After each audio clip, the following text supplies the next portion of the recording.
Ani tento rok sa tomu nevyhneme. Už o pár dní sa mení letný čas na zimný. Naposledy, keď sa menil na letný, bolo to 30. marca. Teraz to bude 26. októbra a zmení sa čas o hodinu späť, z 3. hodiny na 2. hodinu ranu. Slovenské územie prvýkrát zasiahla zmena času v roku 1916. Každoročne však táto zmena funguje od roku 1979. Pôvodnou príčinou týchto zmien bolo šetrenie energie a efektívnejšie využívanie denného svetla. Zmeniť čas na hodinách je maličkosť, avšak zmena našich biologických hodín je o niečo komplikovanejšia. Ako vplyvá zmena času na náš organizmus? Jednoznačne negatívne, aj keď v súčasnosti ten negatívny trend nie je tak silno citeľný, keďže dnešný životný rytmus je odlišný od toho rytmu, ktorý mali naši starí rodičia, prastarí rodičia, ktorí mali pomerne stály biorytmus.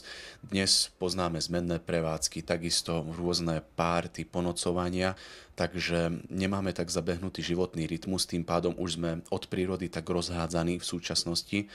A preto už tie posuny času tak veľmi možno ani sami nevnímame, ale každopádne, keď niekto má nejaký klasický biorytmus, tak aj tá hodina spraví veľa. Vo všeobecnosti zvládame o niečo lepšie zmenu letného času na zimný, veď hodina spánku navyše poteší asi každého z nás.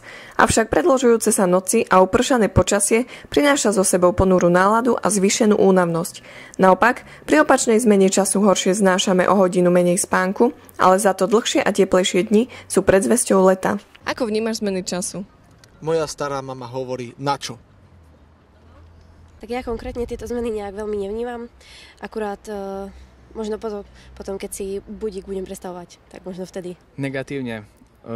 Keďže chodíme hrať futbal na multifunkčné ihrisko a sa skôr stmieva, tak musíme platiť osvetlenie. Tak zmenu času vnímam pozitívne vtedy, keď sa o hodinu dlhšie vyspím a negatívne vtedy, keď o hodinu menej.